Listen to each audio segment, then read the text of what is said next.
हैदराबाद के जीएचएमसी दफ्तर के बाहर आज अचानक कशीदगी उस वक्त पैदा हुई जब बीआरएस के कॉरपोरेटर्स ने जबरदस्त एहतजाज किया। एहतजाज की वजह हुकूमत की जानिब से अन्नपूर्णा मराकज का नाम तब्दील करके इंदिरम्मा कैंटीन रखने का फैसला रहा।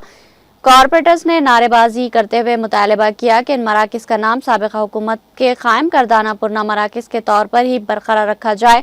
उन्होंने इल्ज़ाम लगाया कि कांग्रेस हुकूमत साबिक़ा वज़ीर आला केसीआर की यादगारों और स्कीमों को मिटाने की साजिश कर रही है। एहतजाज के दौरान पुलिस ने मुजाहिरीन को रोकने की कोशिश की, जिस पर कॉरपोरेटर्स और पुलिस के दरमियान तल्ख कलामी भी हुई।